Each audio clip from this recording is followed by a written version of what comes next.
don't understand. I could have had class. I could have been a contender. Hulk, go smash. Mrs. Robinson, you're trying to seduce me. Here's Johnny. Hey, motherfucker. You never go ass to mouth. Now what is so damn funny? And here we go. We will not go quietly into the night. We will not vanish without a fight. The Force will be with you. Always. But the truth! You can't handle the truth! Showtime, everybody! Showtime! Welcome, everybody, to another edition of the For Real Movie Club. And this month, for the month of April, we will be talking about Marvel Phase 2. Let's kick things off by introducing you to the panel this evening. First, to my left, which I'm sitting in a room alone, Tony Mango. Woo! Great to be on the left. Yeah, and to the right, on the shitter, Sam Lassio. I am always right, and I am always on the shitter. So let's just dive right into it, guys. We're all excited for Age of Ultron, and here are the 4 movies that are going to be leading up to that film. First and foremost, Iron Man gets his 3rd installment with Iron Man 3, because they're clever with names that way, in 2013, which features the juggernaut superhero Iron Man and Tony Stark persona, which is perfectly displayed by Robert Downey Jr. So if you guys are listening to our podcast way back when, any of the months, I think this has been a year, would be this one. Really? Wow. Yeah, I think we've done 12. So it's pretty woo. Oh, this is episode 13, this is. Oh shit, we passed a year. Woo! Yeah. So when it comes to the movies, we always talk about cast. We're just going to beat a dead horse if we talk about Iron Man 3's cast. So, but let's jump into it. Tony, what were your first impressions of Iron Man 3? Coming off of Avengers, that was a real high, and Iron Man 3 was a low. Iron Man 2 is not as good as Iron Man 1, and Iron Man 3, in some ways it's better than Iron Man 2, and in some ways it isn't. So it was definitely disappointing. I remember being super excited for that movie because I was thinking to myself, oh man, we're going to get the fucking Mandarin. He looks badass. We've got this armor that looks kind of cool, even though it's got way too much gold in it. And there's a good chance that this could be fucking great when it comes to, picking up where it left off. The Marvel Cinematic Universe is just going crazy right now. And then it was just well, they fucked this up with the Mandarin. There's just no Iron Man in this movie. And why is this happening? What? God damn it. It was a huge disappointment. It's not a horrible movie by any means. It's something that I can watch, but it's a movie that was nowhere near as good as it should have been. Sam, what was your first impressions of Iron Man 3? Wow, this isn't what the trailers said. It's basically my first impression. Hey, wait a minute. This isn't Iron Man 3. This is some romantic comedy. Oh, shit, I'm in the wrong theater. It's so he creates a new armor that's based on an electrical power source instead of the arc reactor. Has no weapons on it. And uses that for the entire movie. Because he has an entire Iron Legion and decides, I'm not going to call any of those other suits. Mandarin was fantastic until we found out who he was. And people say, okay, I get it. It makes sense about Killian saying once you put yourself out there, you're a target. So you gotta pull back from behind the scenes, use a false face. I get that. But not with the Mandarin. You can't use you can't have a guy in a Batman movie pulling all the strings, and then it turns out the Joker's not the Joker, and some other guy actually is, who looks nothing like the Joker. You know what I mean? When you think Iron Man, you think the Mandarin, and we didn't get the Mandarin. So that was just a big kick in the balls. So one thing that's different about this film, and I think it's worth bringing up, Iron Man 1 and Iron Man 2 were both directed by Jon Favreau. This one was not.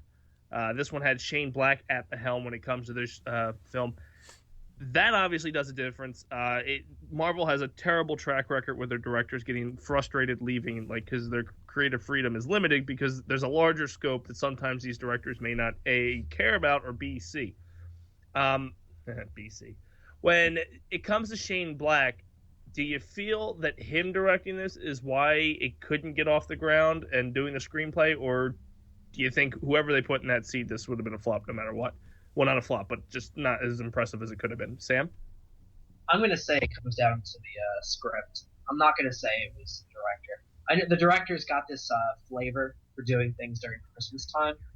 I actually thought that wasn't a bad thing, because then when you actually do the timeline, it only sets this movie up 6 months after the Avengers. So instead of dealing like a year later or something, it's a tangible amount of time. So he has this near-death experience. He's still doing the post-traumatic stress disorder. It made sense to me, like the whole Christmas thing. What I didn't like, I couldn't really pin on the director, at least that I'm aware of. So unless Tony's got something different. Tony, what were your thoughts on Shane Black taking over?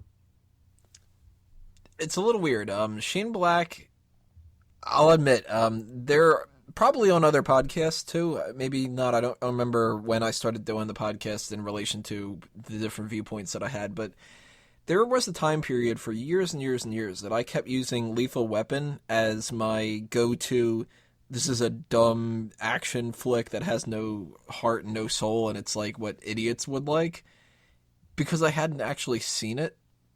And a couple of years ago, I went through this big movie marathon kind of thing where I watched essentially a movie a day. I think I ended up getting up to like 300 movies that year, and a couple TV shows. So that's like the difference, but why it wasn't like 350 or something. But I watched the first Lethal Weapon movie, and I liked it a lot. And I liked it enough that I ended up watching Lethal Weapon 2, 3, and 4 almost like those 4 movies in a row and over a 2-day span, because, you start at night, you lead towards another one and stuff. But I grew to appreciate Shane Black, and I haven't watched a lot of his other movies, so when they announced that he was going to be directing this, I was disappointed because I wanted Favreau to come back, but I wasn't, like, afraid, because I was like, well, you know what, he's actually pulled off the Lethal Weapon ones. Like, these are going to be a good sign that we can get a good film out of him. I don't think that he has too much to blame for the downsides of this film. The Christmas thing I could have gone away with. It didn't really matter that much to me, but he specifically said that he wanted to kind of make this like a little bit like a Bond film, and I love Bond films, but that is one of the issues with this, I think, where he, and maybe this is a mandate from Marvel, I gotta feel that the Mandarin thing was like a 50-50 split. Like, he had a good idea that he thought of doing the twist, and Marvel maybe told him beforehand, we can't do the Mandarin as the Mandarin because we want to get around that and not be like racist. But he could have added some good flavor to this, and he could have been a little bit on the opposite side. I don't really know. I'd be really curious to see what was in the script before he came on board. But as far as the shots that seem like they're Shane Black shots and stuff, I like them. They just seem a little bit out of place. When it comes to this phases that we've done, we did phase 1 last time, we're doing phase 2 this time. I want to bring this up because a lot of us walked out with a bad taste in our mouth after Iron Man 3 had ended, and they immediately corrected that when Thor: The Dark World released on Blu-ray. So we're going to talk about the one shot. Did the one shot, All Hail the King, I'll start with you, Tony, did it ease the blow of Iron Man 3, or do you think that that's just Marvel's way of saying, hey, I'm sorry, we fucked up? Oh, that definitely is. They never would have done that one shot if the reaction would have been positive. Guaranteed. Because everybody that had anything to do with the comics, fans of old Iron Man things and stuff, everybody was just like, fuck you, really? Like, that is a gross fuck you to the Mandarin character. And, he's not the coolest character in the world. He's not the Joker or anything, but he is the principal Iron Man villain. And when you go and you don't do the 10 rings, you know, you set it up in the first film and you reference it in the second one, and you know, you're expecting to see the Mandarin with 10 actual rings, or at least something more than, like, if they would have gone with the Trevor Slattery character is the puppet, and they go the same exact route, but he's not a ridiculous puppet, I think that would have gone over much better. But they went with a cheap laugh, and that's what seemed insulting. So when they did the one shot, that was their means of being like, all right, guys, we pushed the comedy too far. And around this time period, I was critical of Marvel, and they seemed like they reined it back in with Winter Soldier. But with Iron Man 3 and with Thor the Dark World, it seemed like they were trying really too hard to make things too funny.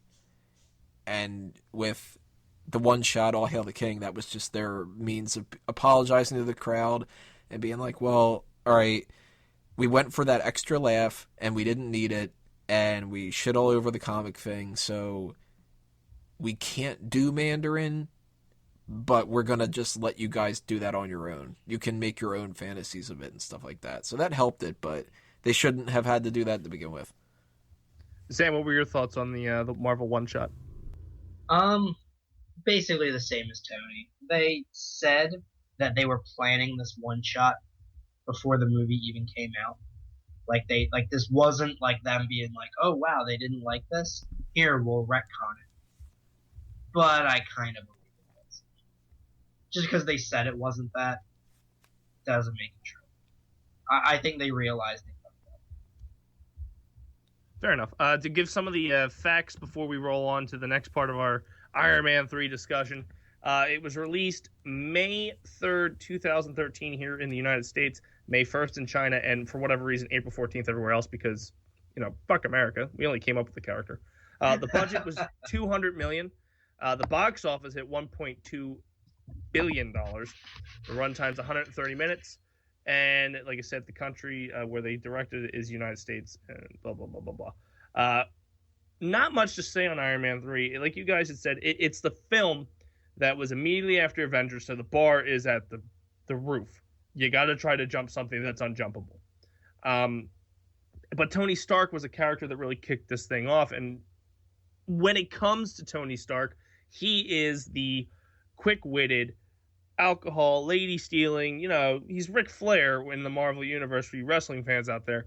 Tony, how did you feel about his post-traumatic disorder from the New York fallout? A lot of people are critical of that. I like it. I think it kind of puts him down on a different level. Like, he's always the guy that has the answers and he's above everybody else and stuff, and to see him vulnerable is something different. And you know, if you're the type of guy that you think that you have, you know, you're the god amongst men type of person and whatever, and then you realize, holy shit, I'm a big fish in a small pond, then you panic. And it's overdone a little bit in the movie. Like, there's a couple scenes where the kid's just kind of like, so what do you think that you're going to do next? And he's like, New York. You know? That's a little bit shoddy, but I do like the idea that when, at least in that one scene where he's talking to Rhodey and the little kid comes up to him, the little kid, and it's just like, oh, you know, what happened with New York and all this, and was that fucking scary? You know how, like, you almost died and shit? And then he's like, I gotta get out of here, like, that kind of thing. Yeah, he's just like, how did you get out of the wormhole? And he's just, oh, fuck, like, no, don't, get away from me. Yeah, that I liked. They overdo it a little bit, but I like the story of that, and I like that they seem to be carrying this forward. You know, that could be a good motivator for everything from Age of Ultron to Infinity War and apparently Inhumans, because that comes afterward, which doesn't make any sense to me, but okay. Sam, what was your thoughts on the whole PTSD or PTD or whatever the fuck they call it? I loved it. ADHD. It makes complete sense. Of all of them, other than his brain and his intelligence, Tony Stark really is nothing. 5, 4, 3, we 2, joke 1. about like Black Widow and Hawkeye, but if you take Iron Man out of the suit, he's done. Like, you can't take Banner out of the Hulk, because Banner will transform into it. You can't take away Hawkeye's skills and Black Widow's skills. You can't take away Cap's strength, and you can't take away Thor. Even when he had his powers gone, he was still a badass. Iron Man without his suit is nothing. And I think he realized that, and it really, like, the whole PTSD thing, if you were going to give it to one of them, it was going to be Stark. And I'm glad they did that. So let's go through it. Tony, we'll start with you. High point, low point, and final thoughts and a ranking 1 to 10 on Iron Man 3. It's tough. I'll do the favorite and least favorite part first, because that's a lot easier. Least favorite thing? Of course, the Mandarin twist. Fuck that. Favorite part, though, how awesome was it when all the armors show up? Oh, yeah. Like, as much as this movie has its flaws, that was something that was fucking cool. And we all thought we were stupid enough to be like, was that Hulkbuster? And it's Igor. And then it's like, as soon as we see the first shot of Hulkbuster in the Age of Ultron concept art, we're like, God damn it, of course that wasn't. This shitty little Igor. Like, you know, Iron Man 3 is a movie that, if the first Iron Man movie wasn't so damn good, this wouldn't look as bad as it is in comparison. So I like the movie, and it's something that, you know, I could put on and stuff like that, but compared to how great some of the other movies have been, it doesn't hold up. So if I'm generous, I'll give it a 7 out of 10. Sam, what were your high points, low points, and a ranking 1 to 10 on Iron Man 3? Low point, like Tony said, has got to be the Mandarin twist. And the fact that, like, I really did not like Pepper's thing at the end, where she kills Killian, and then she's like, that was really violent. It's like, I groaned internally at that moment. High point is probably, like Tony said, it's got to be that final fight, like where he's jumping from armor to armor. We got to see like a lot of comic armor come to life. We saw Silver Centurion. You had like Igor popping up as like a proto Hulkbuster, maybe, like all these different things that like you love in the comics that you get to see. And then the fact that everybody bitched that Iron Man 3 didn't set up Phase 2. Well, it kind of did, because the Iron Legion became Ultron bots. So I'll give it the benefit of the doubt for that. Overall, just when I first saw this movie, I think I was next to Tony. I turned to him and I just went, I hated that. Like, that was just, the credits are rolling up and I just go, I hated that. The second time I saw it, it was a little bit easier on me. And by the third, fourth, fifth time I saw it, I was like, alright. Like, the stuff I hated about it, I'm over it. So now, just on its own, I gave Iron Man 1, last For Real Movie Club, a 9.5 out of 10. I gave Iron Man 2 a 4.5 out of 10. So, justifying the fact that I liked this more than Iron Man 2, I will give it a 5 out of 10. Well, there you have it, folks. That is Iron Man 3, and it is in the bag. Stick around here on YouTube as we go into the next film here on the For Real Movie Club, Thor: The Dark World. Welcome back, ladies and gentlemen, to the second part of our April For Real Movie Club of Phase 2 Marvel movies. We're talking about Thor: The Dark World, and I'm joined with Tony Mango and Sam Lassio again, and we're about to call Heimdall and head to Asgard. First impression, Sam, what did you think of Thor: The Dark World? First time I saw this movie, I said I liked it more than the first Thor. The longer I saw it, the more I realized that there were a lot of problems with this movie. And even though they didn't make me dislike the movie, they still kinda kept me from loving it. Tony, what were your first thoughts on Thor: The Dark World? Well, after Iron Man 3, I was thinking there's too much comedy, they're taking this in the wrong direction, and Phase 2 might not be as good. It might be one of those instances where the sequels just don't follow up from the originals. Disappointed in Iron Man 3. Thor: Dark World, disappointed. And I was like, fuck, man, we are screwed. Avengers 2 was going to be terrible. Like, they're going to just keep this downward slope going. Thor: The Dark World is essentially the parts that I don't like about the first Thor are abundant in this. And the parts that I do like about the first Thor are almost non-existent. Or if they are in the movie, they're twisted in a way that makes it less entertaining. Like, I love the Asgardian aspect, and I don't like the Earth kind of stuff.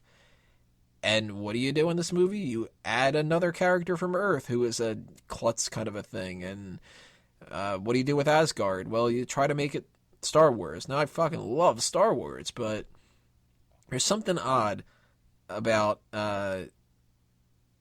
seeing basically like a speeder on screen and stuff. And for somebody like me that does love Star Wars and does not like things like Game of Thrones, it's weird for me to say it, but I like the opposite kind of twist of that with the first Thor. So, Dark World, you got a villain that's disappointing. You got, like, this is just a huge step down. And if it wasn't for basically one part of the movie, one character, I think the thing would be a huge bust.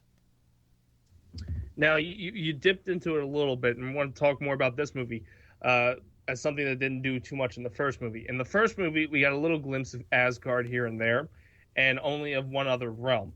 In this one, they're just showing all the realms as much as possible. Hell, the final fight sequence, they're fighting through the realms. Tony, did you enjoy the way they expanded on the Thor universe, more so in this film than they did in the previous film? Yeah, that was cool. I liked especially how Odin had that one scene where he's explaining part of the Infinity Stones. That was really cool. And that was something that they really needed to do, because once you start building up the idea of the Infinity Stones, people are going to get confused. And fuck, even people that follow the comics are going to get confused. But it was cool to see, that they start this movie off where he's in, I think it's Vanaheim? Yeah, it was The Vanaheim. Asian's place. Yeah, good old Hogan. They're like, Hogan, you're the least popular character out of all this bunch. Stay here. But we see what? We see Vanaheim, we see Alfheim, I think, or Svartalfheim. Svartalfheim. There's just so many Heims. Yeah, that's the realm of the Dark Elves, Svartalfheim. Yeah, so we, at this point, after Thor: The Dark World, we've seen pretty much all of them except for Muspelheim, Hell, and maybe like 2 or 3 others or something. We never saw the one where Ulick is from, I think. Which I can't remember that one off the top of my head. But, yeah, that was cool to see that, and, a wider range of where they're going. But they just had to come back to Midgard for a lot of that shit, didn't they? Yeah. And they'll be doing it. They'll be doing it in Thor Ragnarok too, with the Midgard serpent. That makes sense. At least in the that one, you should go to Midgard. But in Thor: The Dark World, we didn't need to go to London. Yeah, true. So, Sam, what did you think about the whole expanding the Thor mythos? I liked it, except for the fact that really they didn't. I mean, they were on Vanaheim in the beginning, which was cool.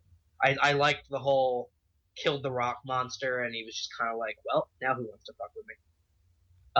But the final fight, really, he was on Earth and Svartalfheim. Like, they only really jumped between those two of all 9 of the realms. It's not like they were jumping between all 9 of them. But at the end, you did see with the convergence, all 9 of them lined up. That was kind of cool. And then DC's like, convergence. We should do that. One saving grace to this film, and I think actually probably to this whole entire franchise, is Loki. Loki Yes. was the man in the first one. He was the villain for Thor. He was the villain in Avengers, and now he's like a villain slash helper slash I'm gonna still be a villain. There was a lot of Loki in this movie for someone who was supposed to be a prisoner for most of the time. Sam, we'll start with you.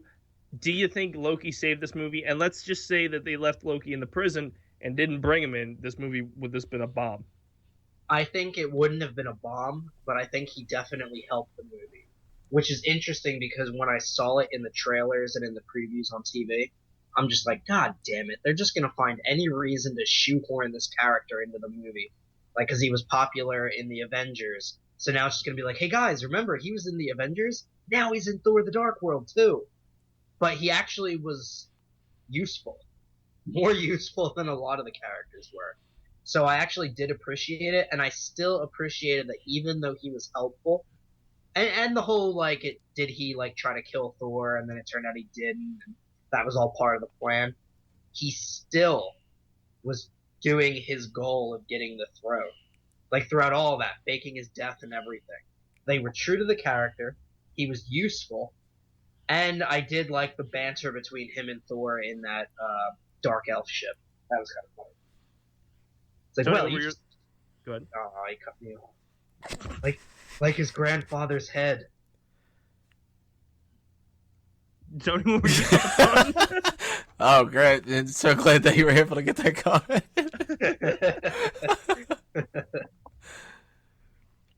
Tony, what were your thoughts on Loki in the Dark World? The character I mentioned before that keeps this film from being terrible is Loki. He's the fucking man. And if they didn't have that in the script beforehand and they did try to shoehorn him in there, thank God, because he saved it. He is, without a doubt, the most interesting character. He's the most charismatic one, the funniest one. Anything that's supposed to be from any of the other characters, except for, I guess, the heroism of Thor, you can see in Loki far better. Like, he's smarter than Selvig. He's funnier than Darcy, and I don't even know the fucking name of her intern. Tom or something? Good old Chet. What's her... Jane is just a pain in the ass the entire time. So, if you want to get an interesting female character, you get Sif. But as far as, like, a pairing on screen, anytime that you've got Jane and Thor together, I don't really care, but when you've got Loki and Thor together, they hit it off. Like, there's more chemistry between those two than between the one he's supposed to be in love with. And I gotta blame writing and Natalie Portman on that one. I love Natalie Portman, but she seemed like she had absolutely no reason to get into this movie. She wanted to quit and stuff. And on the opposite end of the spectrum, Tom Hiddleston loves this shit. And you can tell that he's having a ton of fun. Whether it's that cameo with the Captain America thing, building up to all that kind of stuff, or playing both sides, or he is, without a doubt, the gem of this film. Just to give you a few facts on Thor the Dark World, the runtime is 112 minutes. It was released in the United States on November 8th, 2013, and everywhere else October 22nd, 2013, because, again, Walt Disney hates us. The budget is $170 million, and it grossed $644.8 million. So not as successful as Iron Man, but, you know, there's a lot of people who walked out bitter taste in Iron Man 3, and it's Thor. I don't know if you're going to pull as many people with Thor as you could with, like, an Iron Man. That being said, this is now the second film in Phase 2. Did it successfully start kicking and ramping up for what our next Avengers movie would be? Tony, we'll start with you. Nope. It definitely fell short. Age of Ultron is, you know, it's not a Asgardian kind of threat like we did in the first one, so that's understandable. But there should have been something more with the Infinity Stones.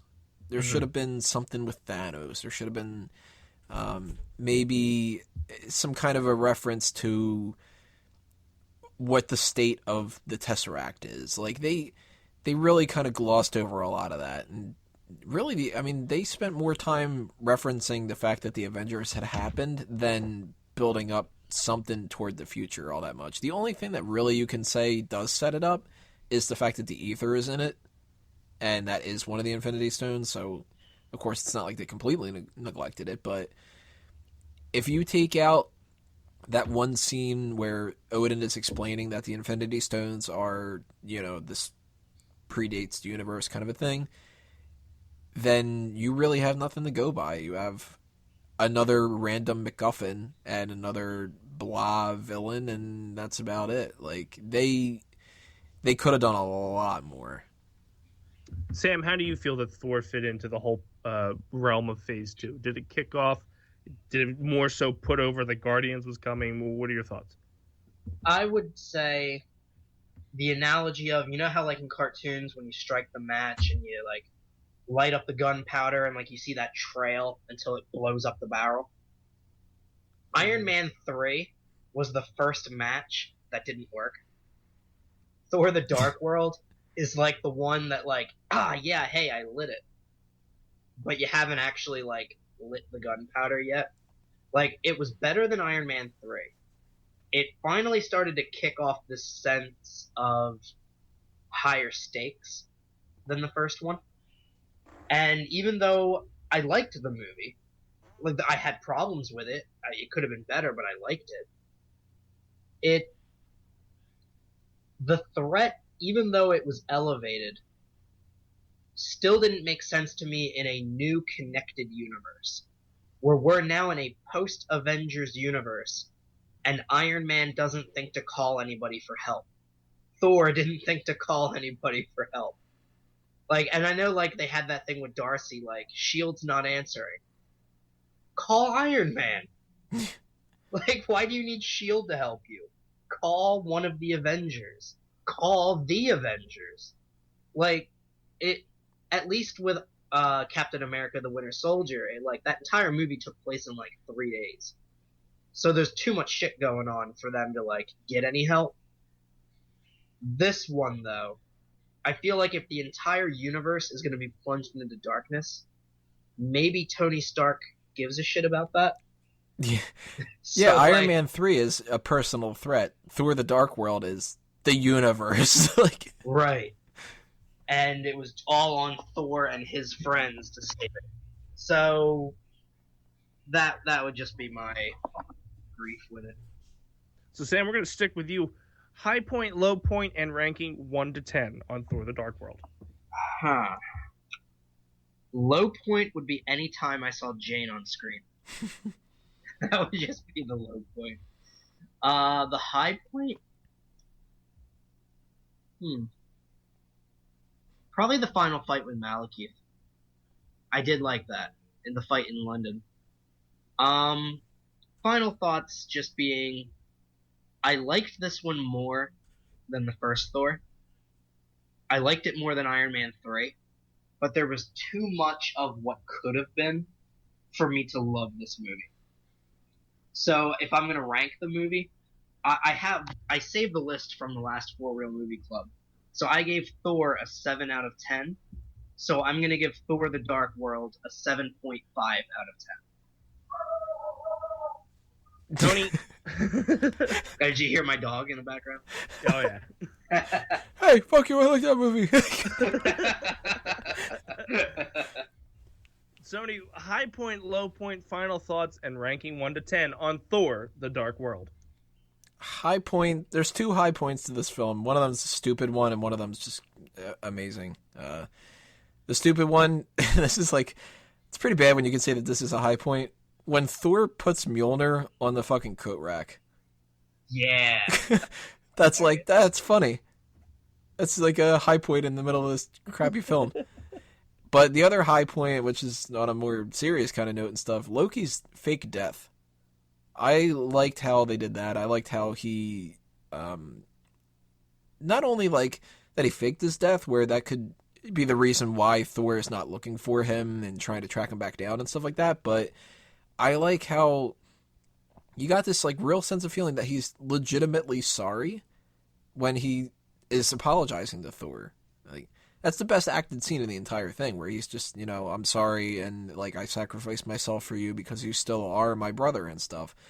And the only downside to that is, part of me was thinking, damn, that would have been a good way to end Ragnarok. Like, Loki sacrifices himself, and that's kind of like his redemption, sort of. I mean, you can't be redeemed at this point, but that was good. That was, if they could have made the whole film on par or close to that kind of stuff, it would have been good. But instead, they had my low point of this whole thing, naked Selvig. Selvig is a character I've lauded, I'm not lauded, I've been just so against, because in the first film, okay, he's kind of shoehorned in there a little bit. He's just a guy that explains a lot of the plot, and he's just, well, I know Jane. Why do you know Jane? Like, what's the point in you being in here? Jane can talk. She can explain everything. So they wanted the character for some reason, and they liked the character enough to make him a forefront kind of person in Avengers. Didn't need to be there at all. But in this one, do you need to go for the cheap laugh of old guys naked? And they bring it up, like, repeatedly. I get it. You think it's funny if an old dude's naked. I don't. Can you do, like, one joke of that and get it away? And, oh, man, that was embarrassing for Marvel. You might not have, like, all the laughs work out each time, but at least try. The only thing that they didn't do with Naked Selvig that would have made it even worse, and they probably had this and deleted the scene, is if he just, like, farts a bunch of time. Farts are funny, but it's a cheap laugh, I gotta give this a generous 5 out of 10. One thing we actually didn't touch on, though, that actually I'm going to classify under my high points. The grandfather line? The end credit scene. Oh, the collector? I love the collector scene. The whole 1 down, 5 to go. That doesn't make any sense, though, at the same time, because they're like, well, we'll just give you an Infinity Stone. You don't seem creepy. Well, they trust him, because his collection is secure. Oh, fuck would you trust this dude? Look at him. Well, who else are they gonna trust, though? Because, like they said, they don't want to keep 2 Infinity Stones in the same place. So where else can you lock down an Infinity Stone? The collector's collection. Good point. Well, there you have it. That's Thor: The Dark World, in what seems to be the downward slope of the roller coaster that is Marvel. So stay tuned here on YouTube as we start climbing back up the roller coaster to another high point in Phase 2 with Captain America: The Winter Soldier. Yes. Welcome back, everybody, to the third part of a 4-part thing that we do here on the 4 Real Movie Club. We are talking Phase 2 for Marvel, and we are now upward on the roller coaster that is Marvel with Captain America: The Winter Soldier. Tony, your first thoughts on this film? This is the best Marvel film out of all of them. God damn, I love this movie. I'm already just going to say it right here. 9.5 out of 10. Join us on our next video as we talk about... Sam, what are your initial thoughts on Captain America: The Winter Soldier? Well, I was really disappointed by, fuck it, I love it. See, I should have went to the next video. And I'm just going to be like Tony right away also. I wrote this down already, 9.5 out of 10. Just, God damn it, I love this movie. So, when it comes to Marvel films, we've had this very superhero-type film genre, because they're superheroes. When you watch Captain America: The Winter Soldier... and this is where the Academy irritates the shit out of me, it doesn't feel like a superhero film. The only thing he does that's kind of superhero-ish is throw a damn shield and recover pretty quick. Tony, how are your thoughts on the way that this film differs from the rest of the Marvel Cinematic Universe? Well, as far as where it differs from where we were in Phase 2, this was good. I was thinking the same thing. Iron Man 3, damn it. Thor: Dark World, damn it. Captain America: Winter Soldier, holy fuck, this is good. Like, they took a film that I didn't like the first Captain America a ton. I thought that it was very disappointing in a lot of different ways. Like, the relationship between Peggy and Cap was kind of forced, and there really wasn't as much of a backstory when it came to the adversarial qualities of Captain America and Red Skull. Like, they could have done more to build that up, and, you know, that was, like, the disappointing one out of Phase 1. That and Iron Man 2. Oh, and Incredible Hulk a little bit. But, you know, they kind of share that kind of range. And Captain America the Winter Soldier was like, we're going to get those guys from Community. Love that show. But when people announced that the guys from Community are going to do this, I was like, shit, you should have gone with the Adjustment Bureau guy. And they knocked this shit out of the park. They made it a film that stands alone. And, like you said, it doesn't need to be on the superhero spectrum. It's on just a political thriller. This is a better spy film than fucking Spy Games with Robert Redford, which is amazing because it's like, this is Captain America. For a second, I thought you were going to say Spy Kids. Which is probably better than that, too. I never saw that, though. I don't know. Spy Kids is pretty awesome. The girl grew up. She got hot. So that's one positive. But, don't they have Machete in there? They do. So. Winter Soldier, though, is so damn good when it comes to the political thriller thing, and it's a good superhero movie. It's just a good fucking movie, and it's really disappointing that they didn't at least give this a nomination for Best Adapted Screenplay, because this really deserved it. Sam, what were your thoughts on how this movie differed from pretty much all the other movies in the Marvel Cinematic Universe? Danger. I felt a sense of danger, the likes of which I did not feel in any of the previous movies. I felt like at any moment, even though the logical half of me is like, there's no way they're killing Captain America, there's that part of me that's like, oh fuck, it's gonna fucking kill him. Like, the sense of danger was real enough that in the moment of watching it, I'm like, I don't know what's gonna happen next. Like, somebody's gonna fucking just blow someone's head off, and I'm not gonna see it coming. Now, it did have some bad qualities that keep it from being like a 10. But if those poor qualities are only keeping you from being a 10, I think they're forgiven enough for how good this movie is. What we haven't done here in Phase 2 is talk about the cast, because most of the other films brought the same cast from their previous movies over to the next one. But what Captain America the Winter Soldier did was it established new characters that will be seen in future films here in the Marvel Universe. It reestablished Bucky Barnes, but as the Winter Soldier. It established Sam Wilson as Falcon. It kind of gave more depth to Kobe Smulders as Maria Hill. It introduced Sharon Carter. And we had the introduction of Robert Redford for a character that I firmly believe should have been the Red Skull at the end of it. But, you know, Hugo Weaving's a dick. Tony, what did you think about all the new additions that came on to Captain America the Winter Soldier? Well, back in the mid-2000s and stuff, when, what was it, 2008 when Iron Man came out? Yep. Yes. I left that movie theater and I said, when are they going to bring Abed in? No, the downside to this is, I think, Sharon Carter. I don't think that she holds her weight as much, and maybe that's a little bit in the script. Maybe it's a little bit more so in the actress, the choice that they got, Emily Van Camp. I think they could have gone with somebody stronger, and I think that they could have hit her a little bit stronger too. That's actually pretty much the only thing that I make it have that 9.5 out of the 10 is because she doesn't play that big of a part.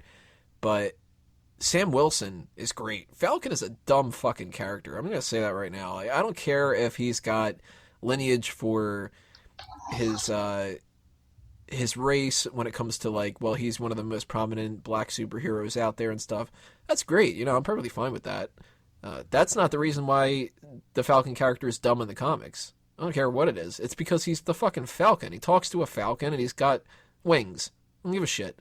I don't really care about Angel from X-Men either. And he's total opposite, kind of like he's a dick and he's poster boy Nazism, white guy, blonde hair kind of a thing. Like, I just don't like characters that boil down to, wow, they can fly? And when you go to the crazier method of, like, a bright red suit and he's got an actual falcon bird and stuff, like, he always seemed like a weird sidekick to Cap. But in this movie, they ground him in the reality. They make him a character who's interesting, who's fun, funny. One of the best parts about this film is the fact that they can keep everybody and balance a lot of the elements in a way that I love when movies do, where they reference things from before. And the introduction of this film is, you know, the relationship with Sam Wilson and Steve, and they perfectly keep that going. They've got 2 references from the very first scene in the very last scene with where he tells him on your left. That thing is paid off so well with him waking up in the bed and on your left. Like, I got goosebumps in the theater at that point because I'm like, they did it. Yes, that's so great. And with Trouble Man playing in the background, I never knew that this song existed and whatever, but Sam Wilson's character brings it up, and it seems like the type of thing that he would be fond of. And, you know, they really they hit the nail on the head. They're taking a character that really is not the best in the world and making him somebody who is very entertaining. And thankfully they did that with everybody. I mean, Bucky takes a step up in this, and they're able to work in Black Widow in a way that makes her far more interesting than she was in any of the other films. She actually has a backstory in this, and Maria gets some shit to do. Fury even gets some shit to do. That car scene? Oh my god. So they know what they're doing with these characters, and that's why when they announced that the Russo brothers were going to direct the next 2 installments of Avengers, I have no question whatsoever they'll be able to handle them. And Civil War. Yeah, that's right, and Civil War. So you got, you know, dozens of characters in these movies, and these people can do it. Just don't pull a Joss Whedon. Yeah, don't get all pissed off and basically quit. Sam, what were your thoughts on the new additions to the cast and the Marvel Cinematic Universe as a whole? I actually liked Sharon Carter. I thought like she was just sprinkled. That's all it was. She wasn't too important to the plot. She was just a little bit extra on top that you knew who she was, even though they never said it. But the times that they hinted at who she was, you're like, that's gonna pay off, like in the next Captain America movie, and I can't wait. I liked Rumlow and the Strike Team. I thought it was really cool that we're gonna see like the beginnings of Crossbones. I loved Pierce. Like this whole like, I've said it before. Like my favorite kind of villain is the one who thinks they're the good guy, and he really truly believed that this twisted plot was going to bring about like peace on Earth. And that was like, you can't fight ideology. You can fight with your fist, but you can't fight an idea. Yeah, Batroc. So Batroc was really cool. I even like that. Yeah. A lot of people got pissed off. Like, how is he a match for Captain America? I was like, at what point in that fight was he a match for Captain America? And he's Like, George St. Pierre. Like, right. Like, okay, he kicked him a few times, and then he got his ass beat. like people were saying, like, he shouldn't have been able to do that. I'm like, when Captain America takes his mask off and talks back to you in French, shit's about to go down. As far as the other characters go, I did like the car chase. I remember sitting in the theater thinking it was really funny that the announcer for Ancient Aliens was the AI in Fury's car. he was? I was just, yeah, I was expecting it to be like, Director Fury, turn left at the upcoming road. Just like the Ancient Aliens that helped man. It seems like it's some kind of Hydra threat. But oh my god, I hated the fact that Fury actually lived. Oh, that pissed me off. But other than that, like, I liked everything else. I liked Black Widow chemistry. I liked the chemistry with Falcon. Everything was really cool. but man, did that Fury death, not really death, just piss me off. I was going to move on to some facts, but I got to ask why. Because Nick Fury dies, quote unquote, dies all the time. Because in the comics, yes. But this isn't the comics. Yeah. This is the beginning still. It's phase 2. We're now into the second chunk of Marvel movies. Mm-hmm. How many times has there been a character that has died but not died? Twice. A lot more than that. Oh, three, Bucky. Thor supposedly died in the first Thor film when the Destroyer hit him. Then he didn't die. Iron Man has supposedly died and not died. Captain America has supposedly died and not died. And yeah, they're the main characters. It makes sense that they're not actually dead. But even side characters, like other than Jensen and Frigga, I can't actually think of a character that actually died. Good old like friggin'. Up to this point, at least. Like Pepper didn't actually die, and they made you think she died. Bucky didn't die, and they made you think he died. Loki had a cop-out twice. Loki's had cop-outs. It just, at what point is... Selvig keeps staying alive. Yeah, I won't spoil Age of Ultron, because this isn't that podcast. But there is obviously a death. Everybody knows there's going to be a fucking death. Fine. But I'm just waiting for, like, another movie, that character to pop up. Because I can't believe there's going to be death anymore. And this kind of proved it.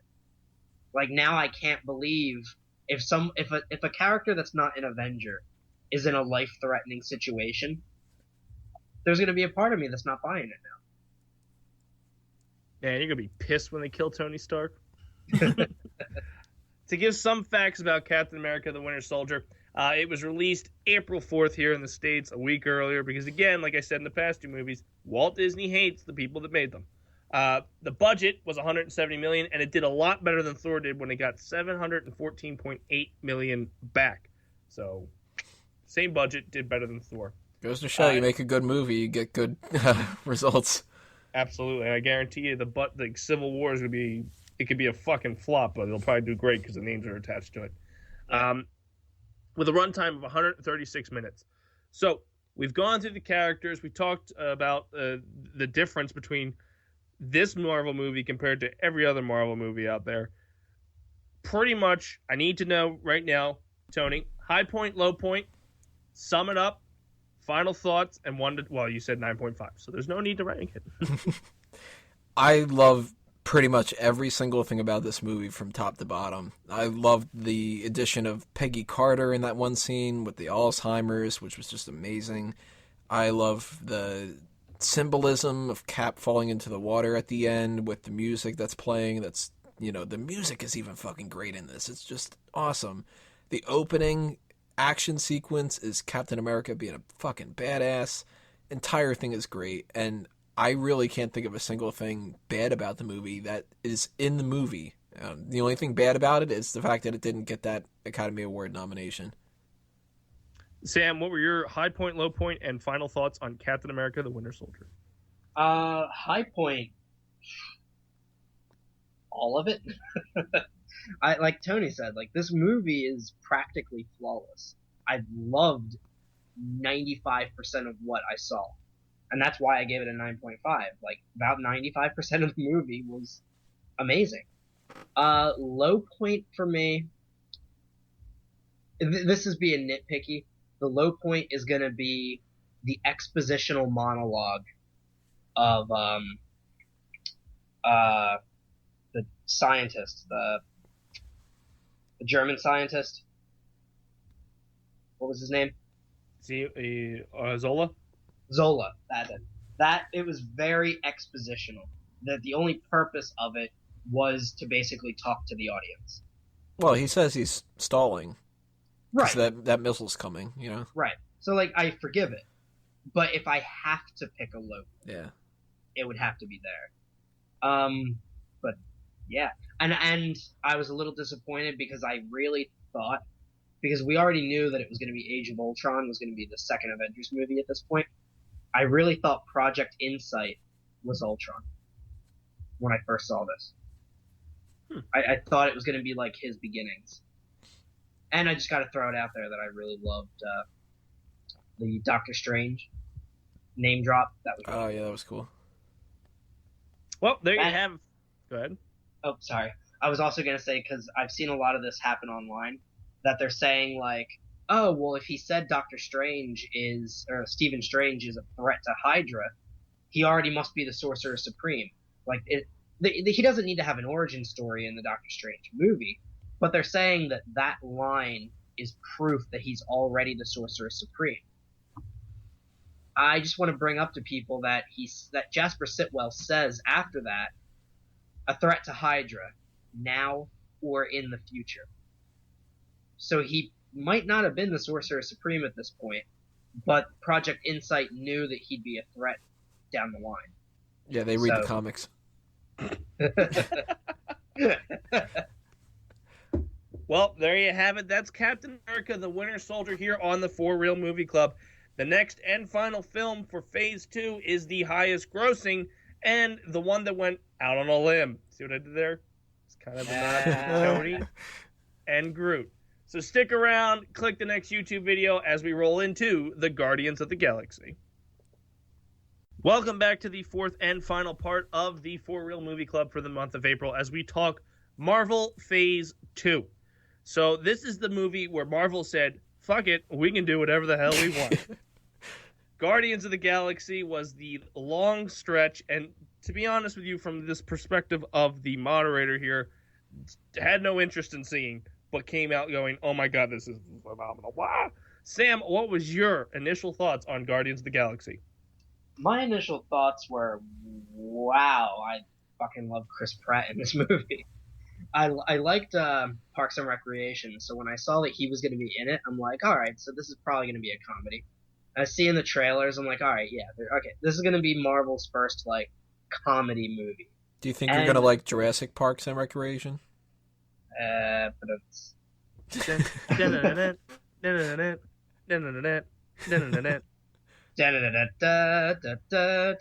I was just going to do that. First thoughts on just seeing the movie as a whole, it completely blew me away. Like, you're just coming off of The Winter Soldier. They hit it out of the park again. They were like 2 for 2. Well, okay, they were 2 for 4 because I didn't like the first 2 in Phase 2. But damn, like, now they're just like batting 1,000. Tony, what were your initial thoughts on Guardians of the Galaxy? If you go back and you listen to older podcasts on Fanboys Anonymous, I had zero faith in this film whatsoever. I was running this down as, god damn, this is going to be the stupidest thing. This is going to be where they jump the shark. We got a stupid tree thing, and we got a fucking raccoon, and the silliness of Iron Man 3 and Thor, it's going to be... We're going to find out that Captain America is the only one that knows how to do anything. And this is going to be this childish film with a lot of comedy, and it's going to be garbage. It's basically going to ruin the franchise. And opening credit sequence, he's dancing around kicking a bunch of rat things to come and get your love. And I'm thinking to myself, I'm going to have to eat my words because I'm enjoying the hell out of this. And by the end of it, this is great. This was just so much better than it should have and could have been. And I got to give them so much credit for being able to pull that off. I wouldn't have been able to do it. That's for sure. Now, as opposed to the first 3 movies we talked about here this month on For Real Movie Club, this one is brand new, first of its kind for Marvel, and really just kicking off their own little franchise. So casting, we get to talk about it this time. Chris Pratt is, of course, playing Star-Lord. You have Zoe Saldana, who wanted to go with a different color this time rather than blue or black. She went green. We have a wrestler, Dave Bautista. We have Vin Diesel in his finest acting role ever as a tree. Bradley Cooper as a raccoon. And then you have Michael Rooker. You have Benicio del Toro, Glenn Close, John C. Reilly. Holy crap, casting. Tony, what are your thoughts on the casting for Guardians of the Galaxy? I could do without Glenn Close. I could do without John C. Reilly. There might be a better Ronin out there, but Lee Pace did his job. He was fine. Everybody else knocks it out of the park. Batista's not a great actor, but he didn't have exactly the most, ridiculous role to pull off. Vin Diesel somehow was able to say "I am Groot" in a bunch of different ways. Kudos to him. But Chris Pratt really sells this film. He's a very charismatic, very entertaining character, and you root for him the entire time. Zoe Saldana for Gamora is not annoying. So many female characters in movies, they try to hit home the idea that, well, she's a woman and she's a badass and you should be surprised because, it's like a reverse sexism, kind of. Like, we want to prove that we're not sexist, so we're going to feel like we need to really hit home that it's okay for a woman to be able to do that. And it's like, yeah, it's fine. Why do you need to harp on it? That means that you have reservations about it. They don't need to do that in this movie. They just have her, she is what she is, and she pulls it off. And Karen Gillan? Can't remember for sure if that's Gillan or Gillian. Nebula's interesting. They had an odd assortment of characters, and the casting's great. Very, very glad, too, that they went with Bradley Cooper for Rocket Raccoon instead of somebody with an Australian accent, like in Avengers, Earth's Mightiest Heroes. Because holy shit, that's annoying. But he's the Star-Lord. That Sam, is so bad. What were your thoughts on the casting for Guardians of the Galaxy? I generally love the cast. I liked Ronan. I didn't have any reservations about Lee Pace. John C. Reilly was John C. Reilly. That was basically it. Like, he wasn't, what was the name, Roman Day? I didn't really... No, he was John C. Reilly in space. But that wasn't a bad thing. I like John C. Reilly. And it fit, but I really hope they don't do that again in the future of Marvel. Have like a really just like have a well-known actor do what they're known for doing in a movie. Because then it's not going to feel like a character. It's just going to feel like the actor doing their bit. And in this, it felt like John C. Reilly just doing a John C. Reilly bit. Glenn Close, it literally did not matter to me that it was Glenn Close. She didn't do bad. I liked the character, but you could have just inserted any other older woman in that role, and I probably would have liked it just the same. But I really did not recognize Bradley Cooper's voice, so kudos to him for giving Rocket like his own distinct voice. Because sometimes in voice acting you can just hear the actor, and you can't really get out of that. Which sometimes it doesn't matter, like Iron Giant. I know that's Vin Diesel, but it's still cool. And here, like, I could tell he was Groot, but when you only say 3 lines, I guess it doesn't really matter. Or, technically, 5 lines? Because then he says, "We are Groot." Which actually, I don't know about the rest of you guys, but that actually kind of annoyed me when he said, "We are Groot." Because when he did that, I'm sitting in the theater like, he can't say that. But for the casting, it was fine. I was A-okay with the cast. Except Brolin. I would not have cast him as Thanos. Thanos didn't sound right to me. He looked a little weird, too. Yeah, they took him out from, instead of a deeper purple color, they made him like a very light purple color. And kind of fatter. And they gave him weird teeth. He was all grinny. Yeah, a little too grinny. Somebody needs to take that footage of him smiling and just put like some kind of thing in there. Now, when it comes to this film, it's really the first of its kind for Marvel because it's in space. It's dealing with a completely different subtopic that will eventually lead to what everything else has been building to. But starting all right, we know that you guys are in phase 2, but really this is a phase 3 type movie because they're going to build to the Infinity War rather than Age of Ultron. They're not even going to know what the hell an Ultron is, except for the fact that Vision was created from Ultron. Right. Do you feel that this was a good Kickstarter and a good backlining to help kick off what will eventually be the Infinity War, where it's like, fuck, just any actor in Hollywood wants to be in it, let's do it. We'll start with you, Tony. Yeah, they did more to set up what's coming for the Avengers and stuff like that for both sides of the story. I mean, the stories themselves, and for how to just get around it from a writing perspective and casting and everything. Like, this film did a lot to help the franchise. We know more about the Infinity Stones in this than ever. I mean, shit, they had the explanation of the Infinity Stones in this. The hell with Odin and his, like, Oh, yeah. You know, some of these are stones and some of them aren't, because that one's kind of like water and whatever, but, you know who else has an eye patch? Fury. That guy's cool, too. You should go see him again. Like, this was something where they showed that there's a lot more flexibility in the Marvel Universe, and you can bring these elements that are, like, you know, there was a time period in comic book films where they didn't even think that the X-Men could wear uniforms. They needed to wear all leather because you wouldn't buy it that, you know, these people are wearing, like, uniforms with X's on them, right? That's cheesy and stupid and comic booky. Nobody likes that kind of crap.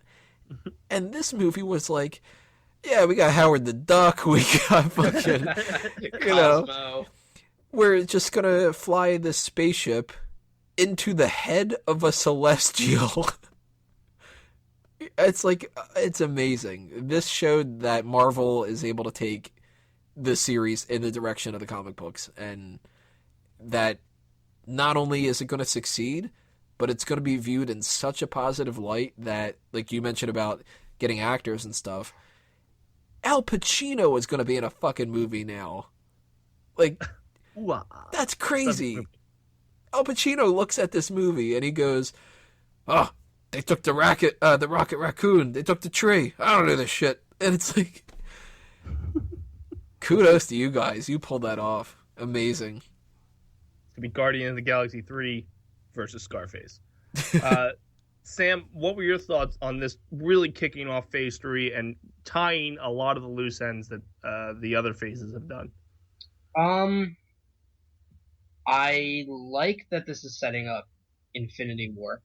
I like Tony said, the better explanation of the Infinity Stones, and the sense that you actually get to see Thanos communicate and work with, like, other characters. I wouldn't have released it when they did. I would have switched Guardians and Winter Soldier.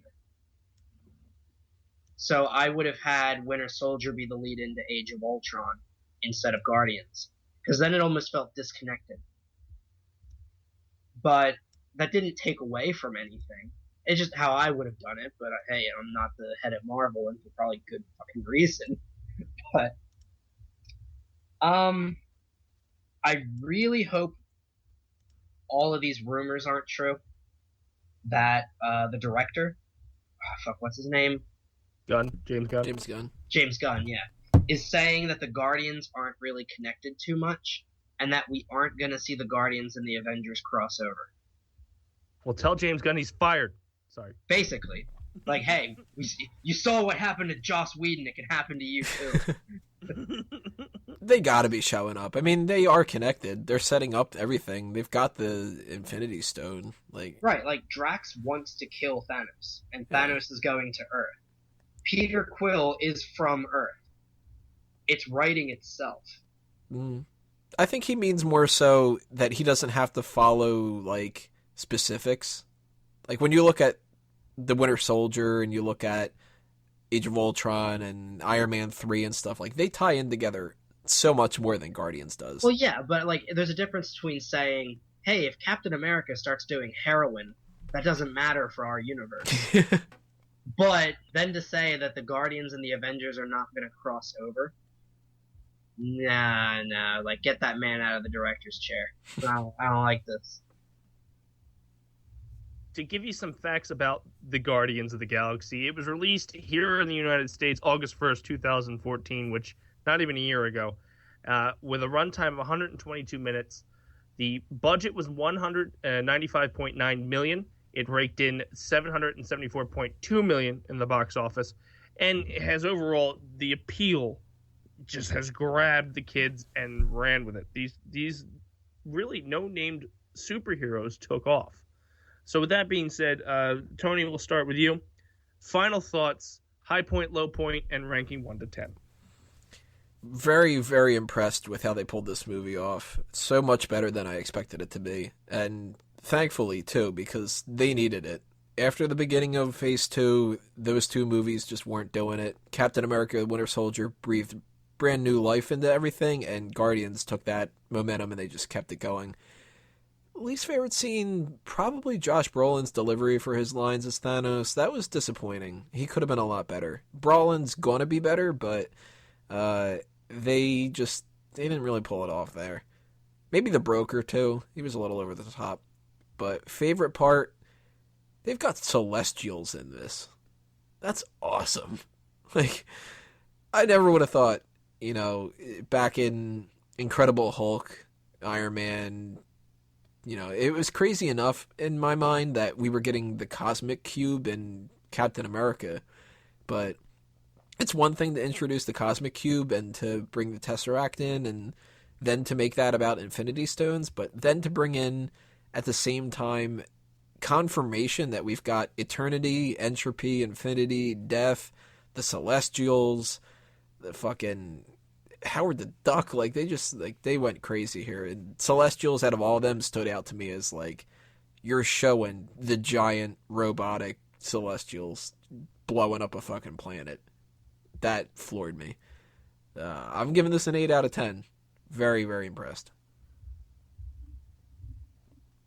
Sam, what were your high point, low point, final thoughts, and ranking 1 to 10 on Guardians of the Galaxy?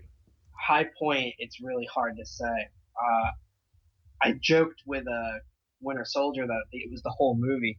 This, I wouldn't say whole movie, but like the beginning when he's stealing the orb was amazing. Them on Xandar together, like fighting amongst themselves, was really fun. The battle at the end was really cool. Like, there was a lot to it. I loved the Celestial head and all that stuff that they did inside there. Low point, the very beginning. Him as a boy on Earth. I wasn't feeling it. And I thought it was really stupid that, like, when they rushed him out of the room and his mom was dying, that, like, if you remember the scene, like, he's a little boy and he's just holding his hands out in front of him. Like, but I wanted a hug. And then he just kind of runs outside. Like, I thought that was a little lame. But I would say that I'd give this movie a 9 out of 10. It was really damn good. And the bad parts about it are nothing but nitpicks. So I gotta give it a 9 out of 10. Good movie. Well, there you go, ladies and gentlemen. That's Guardians of the Galaxy. And just one note I'd like to make about this film before we wrap up here on the 4 Movie Club. Phenomenal fucking soundtrack.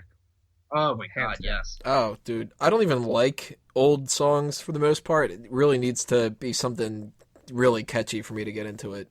Trouble Man and Captain America, like, bunch in this one. I don't like Ain't No Mountain High Enough. Mm-hmm. This movie made me like that song. I don't even like Cherry Bomb. I still don't like that one. I bought the vinyl record because of this. Nice. And that it is going to be worn out before the second movie comes out. I am more excited about the Awesome Mix Volume 2 that we're going to get next round. Oh, yeah. Because it's going to be phenomenal. It's going to be German techno. Rock me Amadeus, rock me Amadeus. Yeah, it's going to happen. So there you have it, ladies and gentlemen. That is the For Real Movie Club for April, which is Marvel Phase 2. Let's go around the panel and see what everybody's got going on. We'll start with you, the man, Mr. Mango. Alrighty, guys. Fanboysanonymous.com. Always more podcasts coming your way and articles on the website and stuff like that. We are going to be having more Marvel talk, pretty much right now, because the next upload for YouTube and iTunes and Stitcher is going to be a review point of Age of Ultron. We are going to, of course, cover everything else Marvel related. If you're interested in our thoughts on Ant-Man, check that out later on this year. But in the meantime, keep checking up the website, and we will always be doing more podcasts and more talk about everything coming your way like that. If you are fond of the wrestling side of things for A Mango Tree, then go to smarkoutmoment.com. Listen to the Smack Talk and Monday Night Raw Post Show podcast on iTunes, Stitcher, and youtube.com/smarkoutmoment. And if you want to hear us ramble about a bunch of nonsense and goof off on another podcast, the All Talk Show, you can find that live on megapowersradio.com whenever we decide to do it. It's a random one. And you will be aware of when we decide to do those random ones by subscribing on facebook.com/alltalkshow. But if you can't catch it live, then you can just listen to that on the archive version on, you guessed it, iTunes, Stitcher, and youtube.com/alltalkshow. Now let's kick it over to the myth, Sam Lassio. What do you got going on? Not nearly as much as that. You guys can catch me writing more articles for fanboysanonymous.com. You can catch me on Tumblr at science101blog.tumblr.com and commonsensestopshere.tumblr.com. You can follow me on Twitter at Sam Lassio, and you can also catch me on Science 101 on Facebook. Well, there you have it. That's the For Real Movie Club for the month of April. So if you guys are a fan of the For Real Movie Club, make sure you check us out here on the Fanboys Anonymous YouTube. Subscribe, like, all that crap you do with YouTube. And check us out next month as we do dinosaur films. Rawr. Because we're going to prep for Jurassic World. So, thank you, moviegoers, for listening. Check back next week. And don't stop believing. At no point in your rambling, incoherent response were you even close to anything that could be considered a rational thought. I'm too old for this. Good day, sir! You stay classy, San Diego. Roads?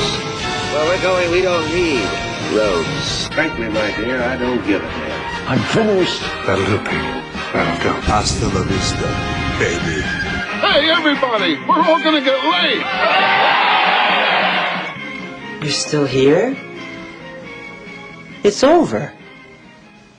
Go home.